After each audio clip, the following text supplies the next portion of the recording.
Semana chamada de reencontro.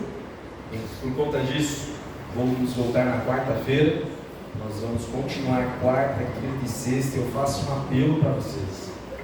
Às vezes você chamou o querido, ele não veio, mas você tem aí, hoje, segunda e terça, para de repente chamar um amigo. Às vezes traz pela mão, pela orelha, na carcunda. E esses 3 dias vão ser também continuados para a honra e glória de Deus, estudando a palavra, que essas pessoas tomem a decisão de voltar para os braços do Pai. Esse é meu desejo. Prometo abrir a palavra todas as noites e deixar que o Espírito Santo toque nos corações. Deixa eu perguntar para vocês: quantos de vocês já viajaram? Geralmente a parte exterior, né? Toda vez que eu vou para São Paulo, minha mãe chega e fala: engordou? Falei, não, eu estou com o mesmo peso. Parece. Exterior, né? E também tem gente que cresce, crianças que você vê no tempo, vê depois, dá aquela espichada. Tem gente que você olha, algumas coisas mudam na aparência, no cabelo, na barba. As pessoas com o tempo vão mudando, se transformam. Tem gente que muda na personalidade. De repente passa um tempo, alguém que era tão fervoroso estava diferente. Alguém que andava meio cambaleando se torna ancião da igreja, um homem assim de Deus. Né? Acontece ou não? Sim. E a jornada é assim. Hoje, ninguém? Alguém pensando ali? Não sei, com medo de errar. Do amor de Deus e da sua justiça. História da redenção, né? História da redenção, do amor de Deus e da sua justiça. E a parte ruim também, o meu pecado. A ideia do pecado. Percebe? A Bíblia pode ser vista de diversas vertentes, mas eu gosto desse trecho, porque mostra, se fosse resumir a Bíblia, nós vemos nesse trecho o que ela representa. Um Deus que ama, indo atrás dos seus filhos perdidos. É assim a Bíblia. As histórias mostram um Deus que ama, indo atrás dos seus filhos que estão perdidos. E isso acontece no primeiro momento, no primeiro pecado. Deus é quem toma a iniciativa e vai atrás dos seus filhos. Ele toma o primeiro passo. A nossa jornada é assim. O Senhor Deus é quem toma o primeiro passo para resolver esse problema chamado pecado. É Ele que oferece a oportunidade de salvação para nós. Não é algo que nós merecemos, mas Ele toma a iniciativa, toma a atitude para que eu e você possamos ter a salvação. Fria, sem olhar para o capítulo anterior, as pessoas não conseguem entender nada. O capítulo 3, antes tem o primeiro e o segundo capítulo do livro de Gênesis. No primeiro capítulo, o que acontece? Tem um relato da criação. Deus cria todas as coisas. E eu vou fazer uma pergunta aqui, o que Ele criou em cada dia, para ver se vocês estão bem, estão afiados. Alguns já tremeram ali, né, com medo, que confunde, né, os dias. O fato é que Deus cria, e qual é o instrumento que Deus usa para criar? A palavra. Ele fala e as coisas começam a existir. Só que tem um detalhe: Deus, ele cria também o ser humano, e é algo feito diferente. Deus, ele usa qual instrumento para criar o ser humano? As mãos dele. As mãos. Usa ali o pó, molda o ser humano, e diferente dos outros que ele falou e existiu, ele faz o ser humano, aquele boneco de barro, sopra nele o fôlego de vida, e o ser humano passa a ser uma alma vivente. Essa é a história. Até aí está bonito. Adão percebe, Deus dá para ele o reino, a ideia de governar. Ele era dono dos animais, dono do jardim, e ele tinha autoridade sobre toda a terra. Só que faltava algo para o homem. Deus então faz o homem dormir, tira da costela dele aquela que seria a sua companheira. Esse relato é fantástico. No capítulo 2, volta aí na sua Bíblia, capítulo 2, verso 23. Ele afirma, faz uma poesia. Ele diz: esta afinal é osso dos meus ossos, carne da minha carne, chamar-se-á varoa, porquanto do varão ela foi o quê? Tomada. Aqui não tem, essa é a primeira fala de Adão. É um pouco simples aqui do texto em português, falta algo ali escrito, uma interjeição dentro ali do hebraico, que é como se Adão tivesse olhado para Eva e feito: uau! Esta sim é carne da minha carne, osso do meu osso. Essa é a varoa. Adão fica extremamente feliz com a criação de Eva. Até então ela era apenas mulher. Ele cria ali, Deus cria Eva e formam ali o primeiro casal.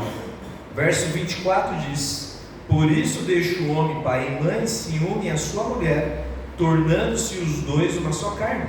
Ora, um e o outro, o homem e a sua mulher, estavam nus e não se envergonhavam. Viveram no jardim, estavam felizes na presença do Senhor. A Bíblia poderia ter só esses 2 capítulos e seria maravilhoso: Deus Criador e o mundo perfeito. Só que entra esse capítulo 13, o capítulo mais triste.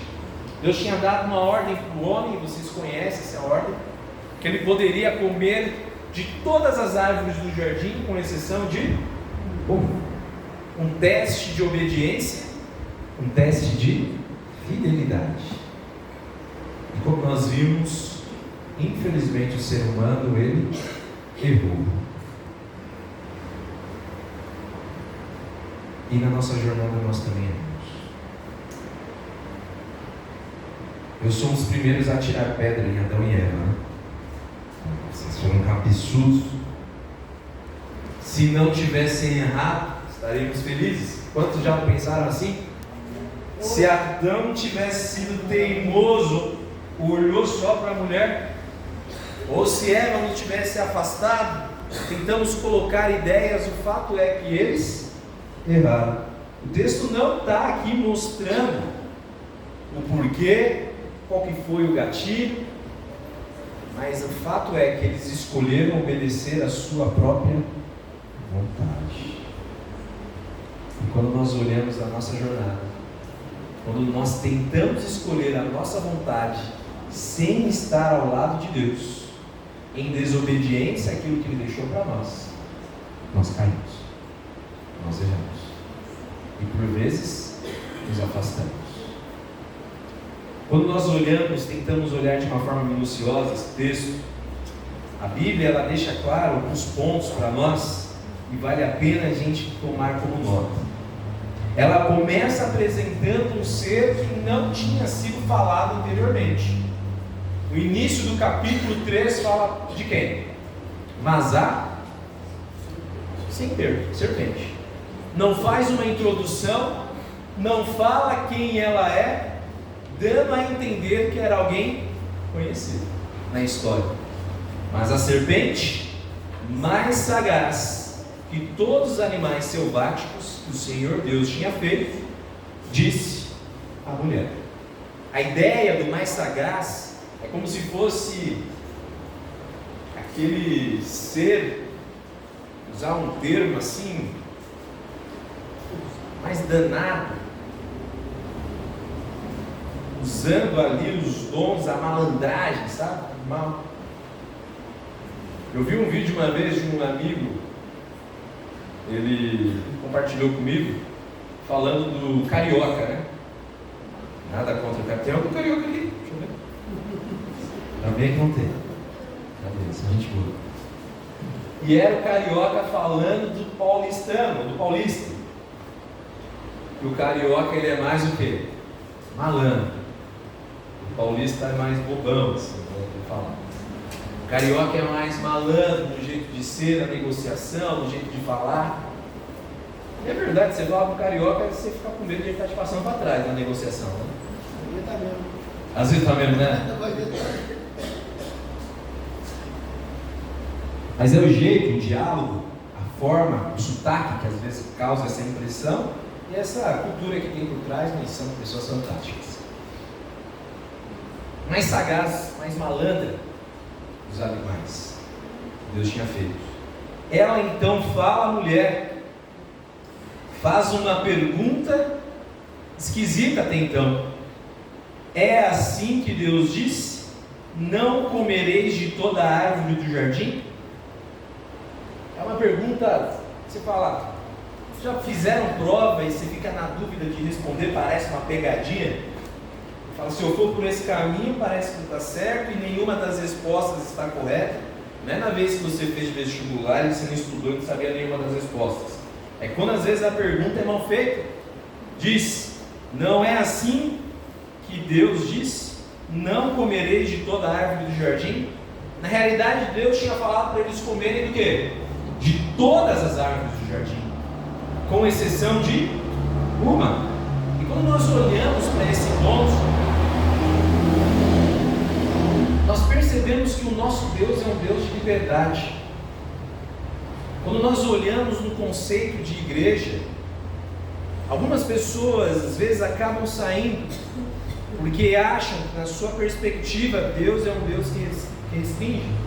A igreja não deixa eu fazer nada, eu não posso fazer isso, eu não posso fazer aquilo, e eles acreditam numa falsa liberdade, que desobedecendo à vontade de Deus, eles vão ter então a sua liberdade. Agora eu sou livre, eu posso fazer o que eu quiser, eu posso vestir ou usar ou ter uma vida da forma que eu acho melhor. Uma falsa liberdade. O Senhor Deus tinha falado para Adão, pelo menos na sequência do relato, até então Eva não tinha sido criada. Lá no capítulo 2, o Senhor diz o seguinte, a partir do verso 15: tomou, pois, o Senhor Deus ao homem e colocou no jardim do Éden para cultivar e o guardar.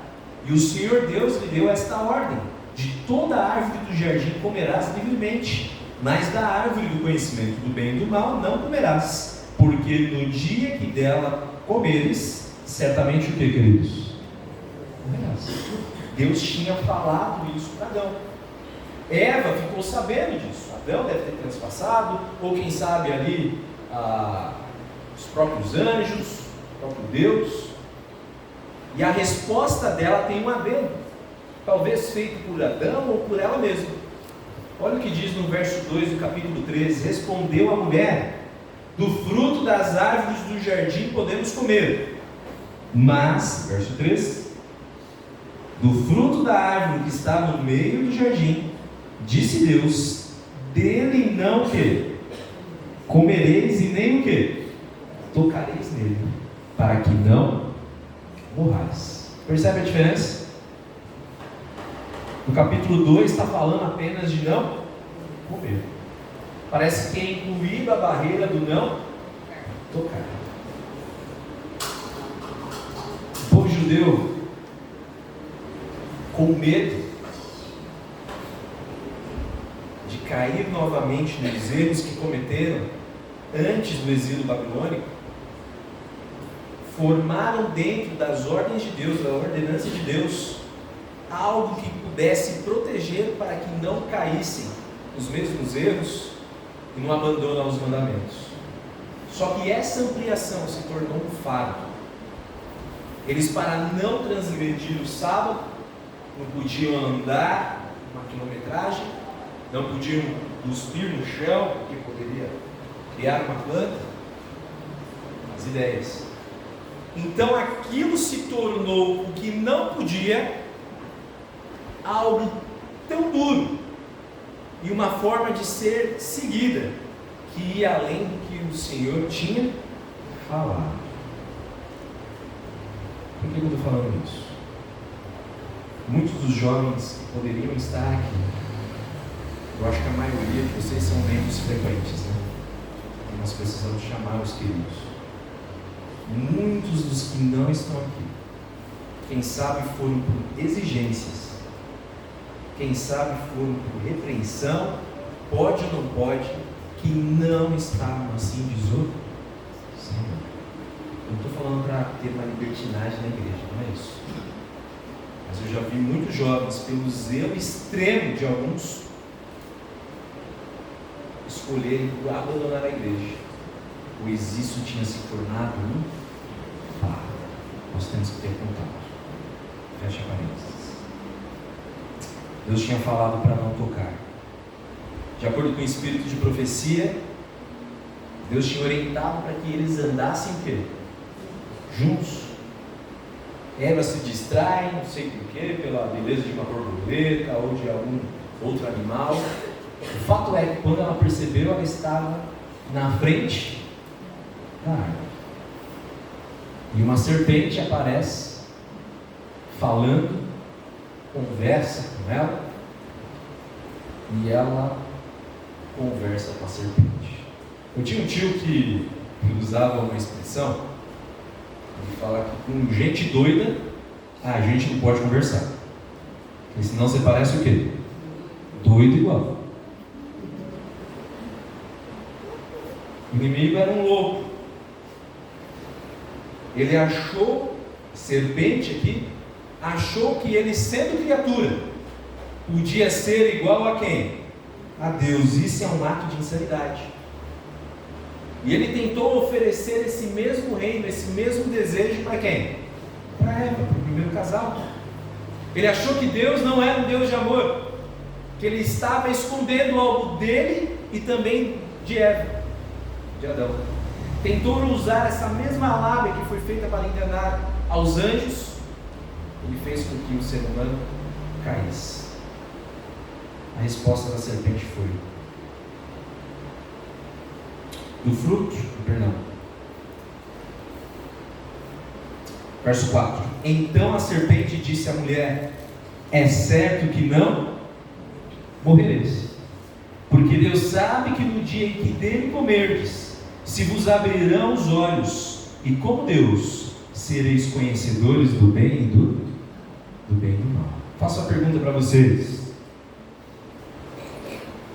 eles já eram semelhantes a Deus, sim ou não? Já eram. Eles já tinham isso que a serpente já estava oferecendo? Eles já eram conhecedores. Eles já tinham essa bênção. Conhecedor, mas sem se envolver no pecado. Por exemplo, eu sei que droga faz mal, mesmo nunca tendo o quê? Usado. Só que a partir do momento que eles caem, a partir do momento que eu usar, não vai acontecer em nome de Jesus, mas se isso acontece, não só sei pelo conhecimento, mas também por aquilo que me fez o quê? Não. Deus é conhecedor do bem e do mal, sim ou não? Sim. Ele conhece todas as coisas, mas Ele conhece sem a prática do mal. Por que isso é importante, queridos? Porque vem algumas teologias imaginando, já viram? A ideia de que mesmo tudo que é perfeito tem algo do quê? De mal. E tudo que é mal tem pelo menos um pouquinho de bom. Feito em dele não tem mal nenhum, mas ele conhece o efeito do mal, de uma vida longe dele.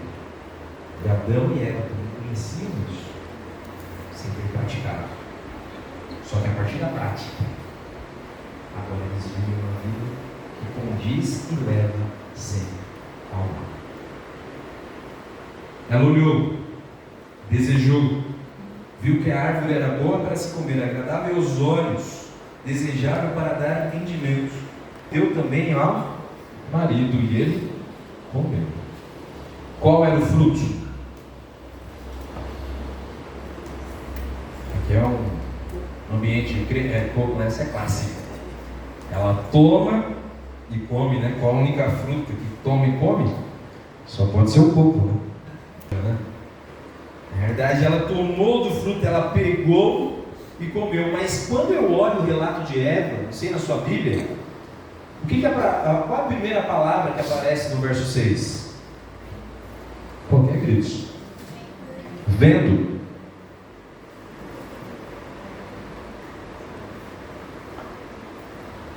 Vendo. E amados, a visão, o desejo é a porta para a maioria dos nossos pecados. Você olha, deseja e cai. Você observa, contempla, e quando você percebe, está onde? Desfrutando do pecado. Eu falava isso da minha mãe, mas agora eu também sou. Graças a Elô, a visita na casa dela, eles mediram a minha glicemia. Eu descobri que eu estou pré-diabético. Eu fiz os exames e deu mesmo. Lá na fitinha estava pior, tá? Eu estou com 102. Não está tão ruim, mas já tem que tomar vergonha. Eu usava esse exemplo com a minha mãe. Minha mãe é diabética. E nessa época de ano era sempre terrível. Por quê? Final de ano, Natal, doce, aquela mesa farta, ela olhava aquilo, desejava, e quando nós distraímos, o quê? Já estava aquele pratão de sobremesa. Se não tivesse, ou se tivesse ali longe daquilo, não teria caído. Mas está perto, está ali, uma colherinha só. Já viu, né? Uma só, de uma em uma, um pouquinho de cada um. Acontece. Mas como que entra, principalmente quando fala de alimentação ou qualquer outro pecado, o desejo ele aparece aonde? Nos olhos. Ela olhou e contemplou. Além de ver, a mulher, ela também determina que a árvore era o quê? Boa. Vamos fazer o exercício novamente. No primeiro capítulo, quem determina que as coisas são boas? Primeiro dia ele fala que é bom, segundo dia ele fala que é bom, terceiro dia ele fala que é bom, quarto dia ele fala que é bom, quinto dia ele fala que é bom, sexto dia ele fala que é bom, e quando ele termina a criação, ele fala o quê? Que é muito bom. Muito bom. 7 vezes o Senhor determina que é bom. E agora a mulher olha para aquilo que Deus tinha determinado, falado que não era bom para a vida dela, mas ela olha e fala: isso é bom. Ela já tinha comido a semente do inimigo. Que semente é essa? Se colocar no lugar de Deus. Queridos, olhem para mim agora. Quando Deus fala que algo é bom para nós, quando Ele determina, fala: filho querido, vai por esse caminho, e nós tentamos seguir os desejos do nosso coração, contrários à vontade de Deus, nós estamos nos colocando na mesma condição que o inimigo fez, tentando ser maiores do que o próprio Deus. Deus tinha determinado que aquilo não era bom. Eva então, ela olha, contempla e deseja aquilo para a vida dela. E aí entra o pecado. E acredito que foi assim que entrou, que entra na minha vida, e também entra na vida de todos aqueles que poderiam estar aqui e não estão. Contemplar, desejar, passa errado no mundo. E acabava caindo. Além de cair, ela foi uma evangelista do inimigo. Porque além de ter comido, ela foi e ofereceu para quem? O marido. Quem sabe viu que nada tinha acontecido. Quem sabe ficou com aquela alegria momentânea do pecado, do prazer que ele oferece no primeiro momento. Oferece então para Adão. Adão teve a oportunidade também de escolher, de ficar ao lado de Deus, da palavra ou ficar do lado da mulher. O Espírito de profecia fala que ele escolheu ouvir a voz de sua esposa. A mãe era o amor que ele tinha por ela. Então qualquer coisa que nós colocamos, mesmo a família, mesmo a esposa, mesmo os filhos, que você ame mais do que o próprio Deus, está num lugar onde não deveria. Adão amou mais Eva do que o próprio Deus. Nesse momento, a Bíblia diz que os olhos de ambos se abrem, percebem que estão nus, tentam cozer folhas de figueira para fazer roupas para si. Tem alguma costureira aqui? Ninguém? Ninguém sabe fazer uma barra de uma calça? Algumas sabem, né? Mais ou menos. Eu sou péssimo se pregar um botão. Eu não sou costureiro, nem vocês trabalham ali, mas uma roupa de folha não deve durar muito tempo, né? Eles fazem uma roupa de folha, mas eu acredito que nesse texto, nessa parte, deixa claro o que o pecado faz com a gente. Uma das atitudes que nós temos é tentar esconder ou tentar resolver o problema com as nossas próprias mãos. Tenta fazer de tudo para esconder, para tentar resolver o problema com as próprias mãos. É isso que o pecado faz. Eles tentam fazer isso. Nessa atitude de tentar resolver, também vem outros sentimentos. Vamos continuar a leitura, verso 8. Quando ouviram a voz do Senhor Deus, que andava no jardim pela viração do dia, esconderam-se da presença do Senhor, o homem e a sua mulher, por entre as árvores do jardim. Deus então, ele tinha feito eles. Quando o Senhor chegava, acredito, no jardim, era um momento de alegria. Quem sabe a mesma alegria que o seu cachorro tem quando você chega em casa. Ficam alegres ou não ficam? Faltam derrubar o quê? A casa. Chegam ali, se você está com dinheiro no final do mês, eles estão felizes. Se você não tem R$1 no bolso, eles estão felizes. Se você teve um dia difícil, quando você chega, eles estão o quê? Felizes.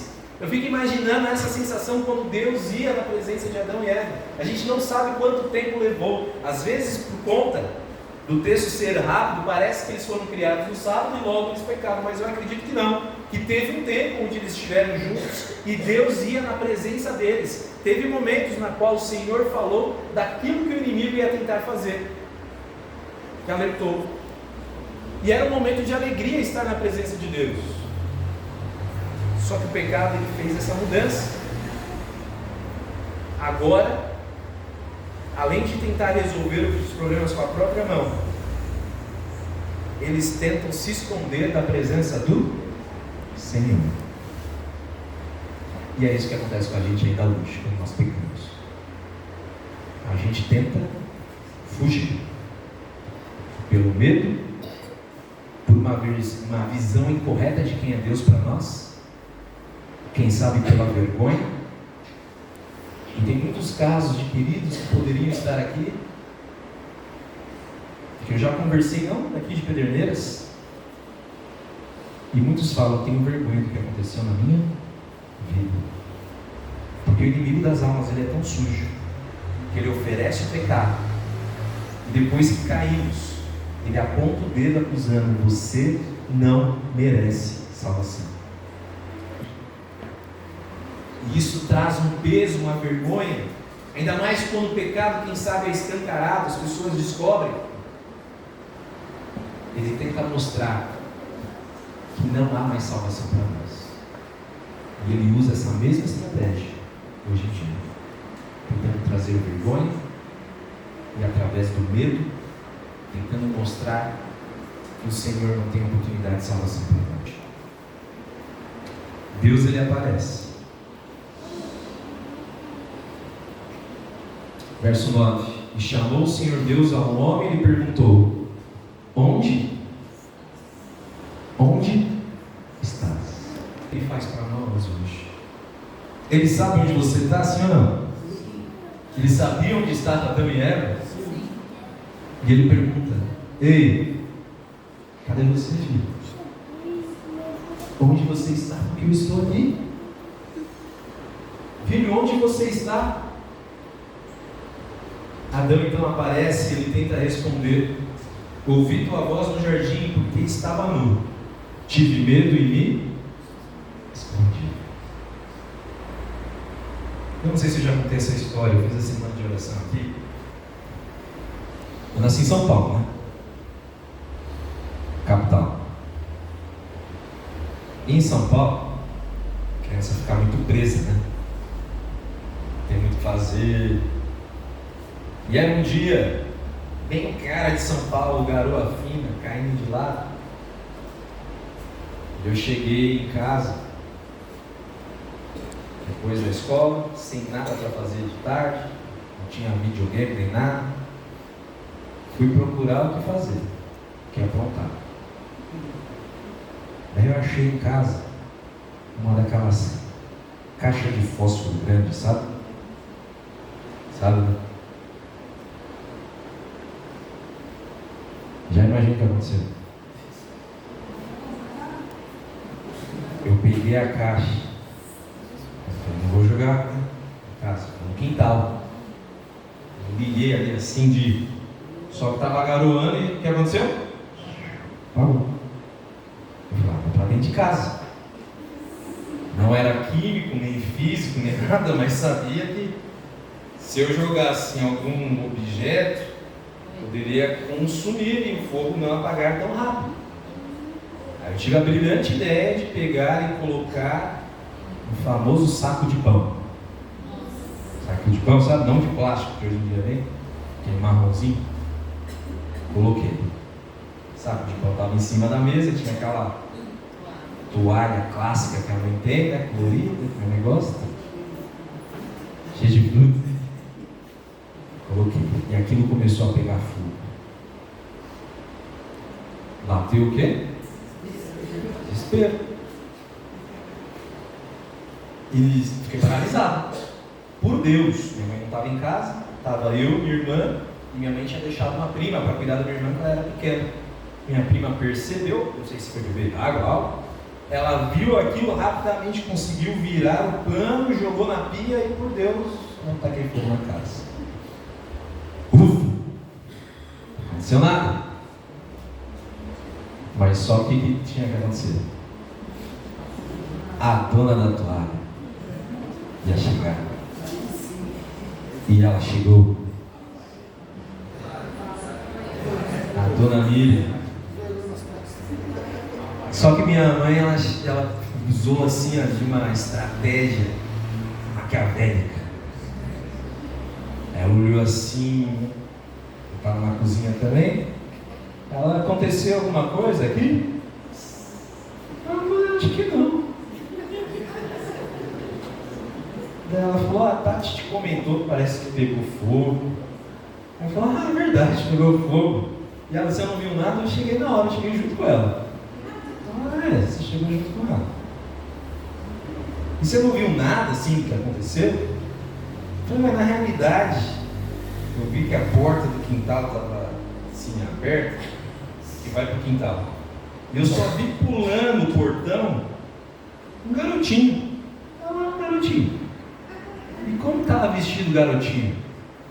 Ele estava de camiseta branca, bermuda, acho que vermelha, azul, alguma coisa assim. Era estranho, né? Eu falei, por quê? A pessoa vinha aqui pular, tacar fogo, eu falei, é estranho. Ela falou, sabe o que eu vou fazer? Eu não sei. Ela falou, vou chamar a polícia. E a polícia, mãe? Ela falou, Mas por quê? Ela, é simples. Tem alguém entrando na sua casa, tacando fogo, pode ser alguém perigoso. Eu falei, mas como que eles vão achar? Ela falou, simples. Eu posso, ela e a polícia vai pegar pelas digitais quem fez isso. Eu falei, é mesmo? Calma, né? Aí eu falei, o que vai acontecer com a pessoa? Ela falou, eu acredito que vai para prisão, porque gente que faz isso merece para prisão. Aí você sabe? Presta que quando fez coisa errada foi descoberto. Aí eu cheguei e falei as palavras. Fui eu. Chorando ali, né? Deixa eu perguntar. Minha mãe sabia que tinha sido eu? Claro que sim. E Deus está fazendo a mesma coisa com Adão. Ele sabia o que tinha acontecido. E por que Deus está falando com Adão? Qual que é o motivo? Dando uma oportunidade de confissão e arrependimento. Mas da mesma forma que eu e Adão, nós com Deus, muitas vezes tentamos uma desculpa. Adão primeiro ele responde a respeito das circunstâncias. Deus pergunta onde ele está, ele fala, ouvi tua voz, porque eu estava nu, tive medo e me escondi. Ele tenta olhar a circunstância para mascarar o real motivo que ele estava escondido. Porque ele tinha o quê? Desobediência. Ele tinha pecado. Deus então vai direto e pergunta, o que você fez? Você comeu do fruto que eu falei para você não comer? E agora vem algo importante para nós, queridos. Essa parte do trecho, no verso 12 diz, então disse o homem à mulher, ao homem, a mulher que me deste por esposa, ela me deu e eu comi. Quando nós erramos, com medo de repente da morte da situação, Adão ele então acusa a mulher e acusa o próprio Deus. E muitas vezes nós fazemos isso dentro de casa. Quem quebrou o copo? Foi fulano, você deixou na pontinha. E nós nos nossos relacionamentos quebrantados, quando erramos, acusamos outras pessoas, a circunstância ou o próprio Deus, mas dificilmente assumimos que o erro é de quem? É nosso. Dificilmente assumimos a nossa culpa. Nos fazemos de vítima. E o Senhor estava oferecendo para ele uma oportunidade de arrependimento. E ele estava tentando mostrar que a culpa não era dele, mas de fato era. Ele acusa aquela que Deus tinha dado como mulher, que momentos antes tinha falado, estava agradecido e feliz, falando quão grato ele estava por conta da mulher, e agora acusando. E às vezes acontece isso na nossa vida também, queridos. Nós oramos por algo, oramos por uma família, oramos por uma oportunidade, e às vezes pelos nossos próprios erros, bênçãos que Deus concedeu, nós falamos que a culpa é daquilo por você estar naquela situação, acusando a situação, a pessoa, a família, os filhos, e às vezes o próprio Deus, e não reconhecemos o nosso erro. Adão ele faz isso. O Senhor então fala com a mulher, que é isso que fizeste? A resposta da mulher, a serpente me enganou e eu comi. E a resposta da serpente vai na mesma linha de Adão. A culpa é da serpente que o Senhor criou. Só que com a serpente Deus não fala. Ele diz que a serpente é maldita. E ela realmente é. Porque através da serpente os nossos relacionamentos são quebrantados, queridos. Com as pessoas e também com Deus. Por conta do pecado, os nossos relacionamentos são quebrantados e nós não temos um relacionamento de amor perfeito. Nós tentamos, mas muitas vezes as nossas relações são erradas, não são perfeitas como eram no Éden. O amor perfeito de Adão e Eva, nós não conseguimos ver porque nós somos o quê? Ambos pecadores. As nossas relações muitas vezes são na base do interesse, com o próximo e com o próprio Deus. E os mandamentos de Deus são feitos para restaurar isso. Amar a Deus acima de todas as coisas e amar ao próximo a ti mesmo. Obedecer. O Senhor fala que o maldito é este animal. E ele coloca esse próximo verso, que é o próto do Evangelho. Verso 15. Porém, inimizade entre ti e a mulher, entre a tua descendência e o seu descendente. este te ferirá a cabeça, e tu lhe ferirás o... Primeira promessa. A promessa aponta para o futuro. Eu acredito que Adão e Eva, neste momento, entenderam o plano da redenção. Entenderam o que Deus iria fazer no futuro. Eu não sei se você foi um menino muito traquinho. Alguém já foi? Paulinho, certeza que era. Era não, é, né? Ô Dida, eu também conheci umas histórias suas, fui lá em Cafelândia.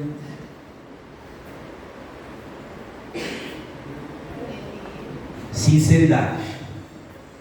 Quantos já apanharam de pai e mãe aqui? Eu nunca apanhei. Nunca apanhei um pouco, né? Eu apanhei uma vez só do meu pai. Mas eu merecia, eu vou falar a qualquer momento desse dia que eu apanhei. Mas imagina que você aprontou algo. Às vezes você apanhava assim, tá bom, os nossos pais não são perfeitos. Às vezes, que nem minha tia, os meus 2 primos brigavam e ficavam falando ali, quer saber, eu vou lá e vou bater nos... E já resolvi, a justiça dela. Não vai falar que tá errado. Apanhava junto. Justiça dela. Mas digamos que você mereceu, uma das vezes que você aprontou. Aquilo eu mereci. Eu fui perguntar para um adolescente, eu falei, fazendo essa ilustração, eu falei, o que de mal você poderia fazer para que seu pai de repente desse uma surra? Ela ficou pensativa. Eu falei, algo bem feio. Ela falou, sabe o quê? Se eu tirar a nota ruim. Imagina, então, muitos aqui, né? Ele está apanhando bastante dele, os bons alunos. Mas ela imaginou, mas o pai não era. Mas na cabecinha dela, ela imaginava. Mas imagina que você fez algo terrível. Uma ofensa a alguém, a sua mãe, o seu próprio pai, e você está no ambiente público, ou quem sabe aqui na igreja, e seu pai olha para você e fala, em casa alguém vai o quê? Apanhar. E aí?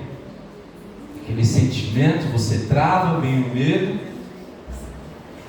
você volta para casa, chega na sua casa, é de noite já, você imagina que seu pai ou sua mãe esqueceu, você vai para o seu quarto, esperto do jeito que você é, coloca 2 calças,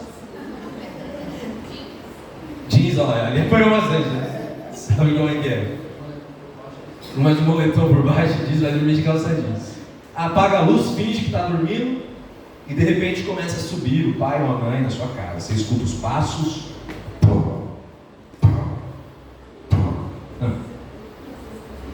Está entrando dentro do seu quarto, acende a luz, você tá, meio que abre assim, fechado, né? Para ver se ele tem dó, você está dormindo. E ele chama você e fala, filho, eu sei que você está acordado. Você olha para ele, ele está com aquele instrumento de tortura na mão, chamado de cinta, chinelo, espada de São Jorge, mangueira, tinha um primo que apanhava de mangueira, assim, e ele está com aquilo, ele fala assim, filho, você sabe o que você fez? E você chorando, sim, eu sei, meu Deus, me perdoa. Eu prometi que alguém ia apanhar.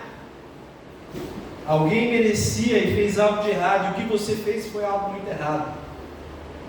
Mas aí o pai olha para você, você já está ali, ó, segurando os nervos e tudo mais, esperando a consequência. O pai então fala, filho, olha para mim. Toque a cinta na sua mão. Mas você não entende? Ele fala, em vez de eu te bater, você que vai bater no pai. Vocês entenderam? Foi isso que aconteceu nesse verso. Quando nós olhamos para Gênesis 3,15, o Senhor está falando, porém inimizade entre ti e a mulher, entre a tua descendência e o seu descendente, este te ferirá a cabeça, e tu lhe ferirás o calcanhar. O Senhor está dando uma esperança para eles. Ele está falando, vocês erraram, vocês fizeram algo terrível, mas eu no futuro, eu vou morrer no lugar de vocês, para que vocês tenham o quê? vida. Eu vou oferecer para vocês a salvação. Todos nós somos pecadores. Lá em Coríntios, 1 Coríntios capítulo 15, verso 20 e 21, 22 também. Coríntios capítulo 15.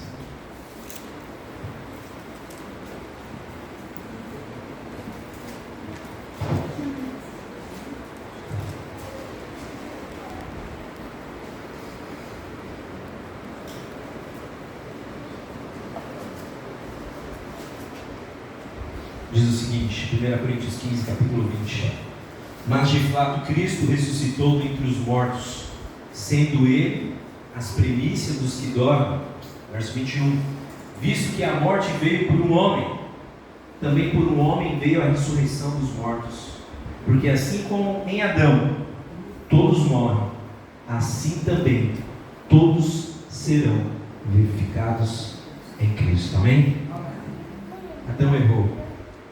Nós erramos, mas todos nós temos a oportunidade de salvação através daquilo que Jesus fez por nós.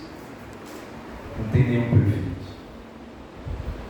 Olha aí para a pessoa do lado dele. Você é um pecador. Nossa, que gostoso falar isso, né? Você é um pecador. Aí você responde agora, mas você fala, mas eu também sou. É através da graça de Cristo que nós temos salvação. Adão e Eva erraram.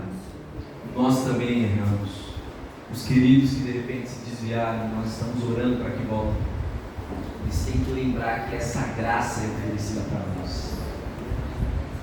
O Senhor Jesus, Ele não nos abandona. É Ele que toma a iniciativa. E Ele estava ali desejoso que os filhos se arrependessem e tivessem uma nova vida. Mas por conta do pecado, às vezes tentamos resolver o problema com as próprias mãos, fugimos da presença de Deus, usamos desculpas, culpamos pessoas, circunstâncias, a igreja. Mas o que o Senhor deseja de nós, Ele fala: filho, acorda, se arrependa, eu estou oferecendo para você a graça, a salvação, e você está tentando falar, tentando resolver ou colocar como se você não fosse culpado, mas você é culpado, você errou. Mas o que eu quero não é te dar uma chibatada, não quero te bater. O que eu quero oferecer é a salvação, que você mude de vida e caminhe na direção que eu falei para você caminhar. Que você obedeça, porque obedecer é uma liberdade. E quando nós obedecemos, nós só somos felizes ao lado de Cristo. As lutas vão ter, por conta do pecado, as consequências do erro. Mas o Senhor, Ele dá a certeza da salvação por cada um de nós. Eu não sei como está a sua vida. Eu não sei como está a sua jornada. Não sei se você está olhando o pecado, se você já tomou o fruto, ou quem sabe você está ali comendo o que o Senhor falou que é proibido.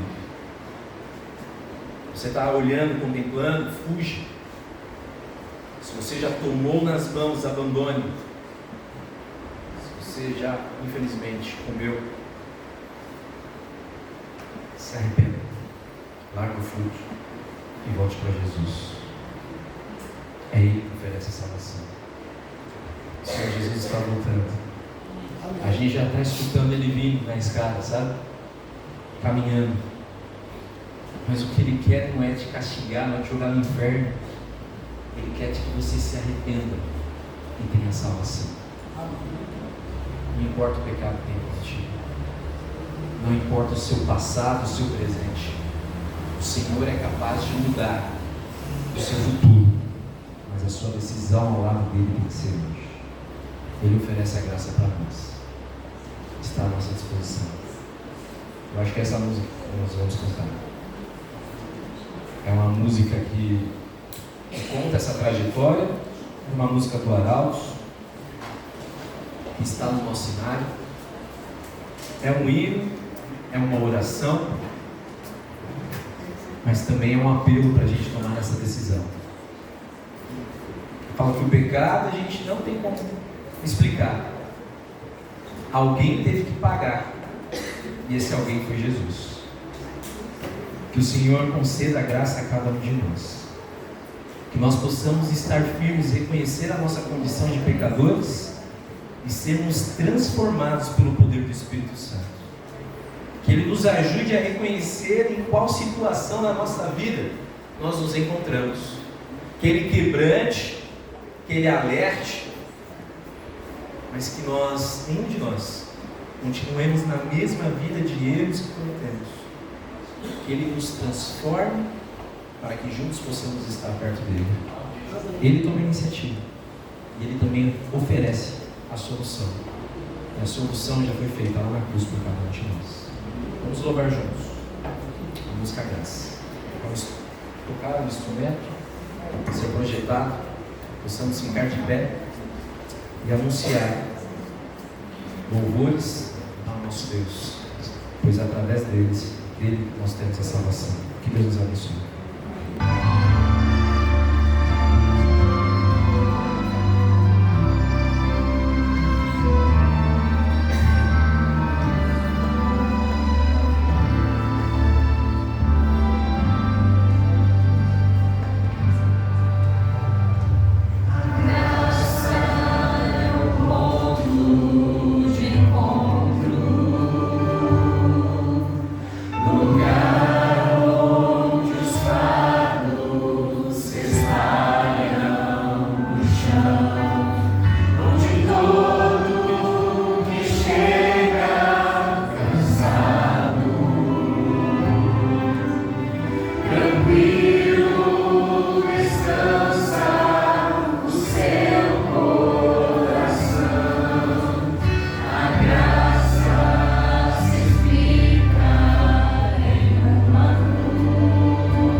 Querido Deus, muito obrigado pela certeza da salvação que nós temos em Cristo Jesus. Muito obrigado porque Ele pagou o preço que nós não podemos pagar. Que através dEle, somente através dEle, ó Deus, nós podemos ser salvos. Pai, o Senhor conhece a nossa vida. O Senhor sabe as lutas que nós enfrentamos. O Senhor sabe as nossas virtudes, mas também sabe os nossos erros. O Senhor sabe as nossas escolhas. Não tem máscara, não tem folha que nós podemos colocar entre nós. O Senhor não vê a nossa nudez, tanto física quanto espiritual. Mas nos ajude, primeiramente, a reconhecer os nossos pecados, a reconhecer os nossos erros, e entender que o Senhor não é o Pai que está com uma cinta querendo nos ferir, querendo nos bater, mas o Senhor é um Deus que vai atrás de nós para oferecer a salvação para nós, ó Pai. Que a nossa relação, nós possamos olhar para Ti como um Deus de amor, que já ofereceu o Seu Filho, e o que Ele mais deseja é uma vida que se arrependa dos erros, que todos nós possamos voltar para os Seus braços. Eu não sei como é a jornada espiritual de cada um, eu sei a minha. Se de repente estamos olhando o fruto, desejando, possamos fugir dele, ó Deus. Quem sabe estamos com o fruto na mão, possamos largar. Ou se quem sabe já consumimos, estamos no erro. O Senhor, ó Deus, nos ajude a ter força para abandonar, ó Pai, e voltar para Ti. Tua palavra diz que o Senhor é capaz de apagar todo o pecado, todo o erro. O Senhor apaga, ó Deus, os pecados que às vezes cometemos de todas as pessoas, mas que o Senhor conhece qual é. Nos ajude, ó Deus, a ter uma vida transformada e através do arrependimento, olhar para essa promessa, para essa esperança, de que Jesus prometeu que um dia viria e Ele veio e morreu no nosso lugar, e também a esperança de que um dia Ele vai voltar para nos levar para o lugar que Ele tem preparado para nós. Abençoe essa igreja, ó Deus, essa amada igreja de Pederneiras. Cuide de nós, que possamos ser luz neste mundo. Nos traga novamente na quarta-feira para continuarmos estudando esse tema. Por favor, ó Deus, nos ajude, coloca na nossa mente pessoas, amigos que nós amamos, pessoas que precisam ouvir essa verdade, nos ajude a trazer esses queridos, que eles também tenham a oportunidade dessa graça, dessa salvação, que é oferecida para todo aquele que crê em Cristo. Nos leve em paz para os nossos lares, cuide de nós, esteja conosco no restante dessa semana. Nós te pedimos em nome de Jesus.